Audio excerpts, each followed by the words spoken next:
दोस्तों एक बार फिर शिवपाल यादव ने अपनी राजनीति का लोहा मनवा दिया है। सपा के 3 प्रत्याशियों की जबरदस्त जीत हुई है तो वहीं बीजेपी के प्रत्याशी पोलिंग छोड़कर ही चले गए और शिवपाल यादव ने साबित कर दिया है कि यूपी की सियासत में अगर कोई असली चाणक्य है तो वो शिवपाल यादव ही हैं। दोस्तों दरअसल पूरा मामला क्या है हम आपको विस्तार से बताते हैं। भूमि विकास बैंक के प्रतिनिधियों के चुनाव में सैफई, भरतना और उदी में सपा का परचम फहराया है, जहाँ सपा के प्रत्याशी भाजपा प्रत्याशियों को हराकर चुनाव में जीते हैं। भरतना के प्रतिनिधि पद पर सपा का दबदबा कायम रहा है। वहीं सपा समर्थित गोविंद सिंह ने निकटतम प्रतिद्वंदी भाजपा समर्थित महेंद्र सिंह से 19 मतों से बढ़त लेकर तीसरी बार जीत दर्ज की है। वहीं सुबह 10 बजे से शाम 4 बजे तक कुल 273 खाता धारकों ने मतदान किया और मतदान के बाद मतगणना की गई, जिसमें गोविंद सिंह को 138 और महेंद्र सिंह को 119 मत मिले और अमर सिंह को मात्र 5 मत मिले। निर्वाचन अधिकारी के मुताबिक 273 मत पड़े, जिनमें से 11 मत निरस्त हुए। परिणाम घोषित होने के बाद निर्वाचन अधिकारी श्याम सिंह द्वारा नवनिर्वाचित प्रतिनिधि गोविंद सिंह को प्रमाण पत्र सौंपा गया। इस दौरान विधायक राघवेंद्र गौतम, पूर्व ब्लॉक प्रमुख हरिओम यादव आदि ने बधाई दी। तो वहीं उदी में सहकारिता से जुड़े भूमि विकास बैंक के चुनाव में यहां 302 वोट पाकर सपा समर्थित चिम्मन सिंह विजयी घोषित हुए हैं। उनके प्रतिद्वंदी भाजपा समर्थित बिशंबर सिंह मात्र 67 वोट प्राप्त कर सके। तो वहीं मंगलवार को हुए इस मतदान में कुल 391 वोट पड़े थे, इनमें से 22 वोट निरस्त किए गए थे। तो वहीं इसी तरह सैफई के शाखा में प्रतिनिधि पद के लिए पहली बार कराई गई मतदान प्रक्रिया में समाजवादी पार्टी ने एक तरफा जीत दर्ज की है और सुबह से लेकर मतगणना तक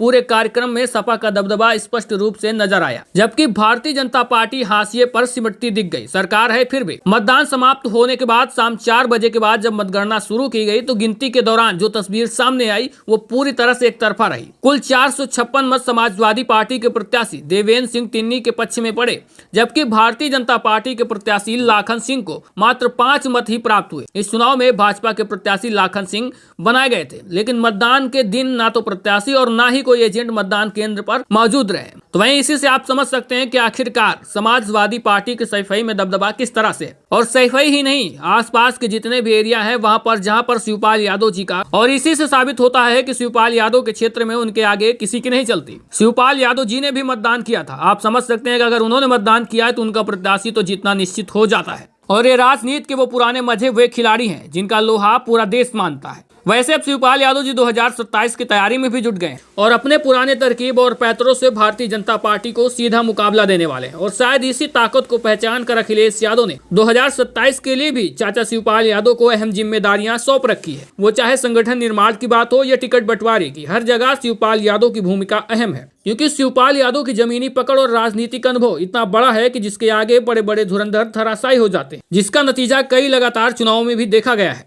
देखेंगे कि आखिरकार 2027 में क्या कुछ कर पाते हैं, लेकिन फिलहाल समाजवादी पार्टी ने एक तरफा जीत दर्ज की है और भाजपा प्रत्याशी बुरी तरह से हार गए हैं। तो दोस्तों इस चुनाव में समाजवादी पार्टी की जीत के बारे में क्या कुछ कहना है कमेंट बॉक्स में जरूर कहिएगा। और दोस्तों शिवपाल यादव की राजनीति के बारे में आप क्या कुछ कहते हैं कमेंट बॉक्स में जरूर कहिएगा। साथ में वीडियो को भी ज्यादा से ज्यादा लाइक और शेयर करके चैनल को भी सब्सक्राइब और फॉलो करिएगा, क्योंकि हम आपको वो सच दिखाते हैं जो बड़े बड़े मीडिया चैनल्स नहीं दिखाते हैं। इसलिए लाइक, शेयर और फॉलो जरूर करिएगा।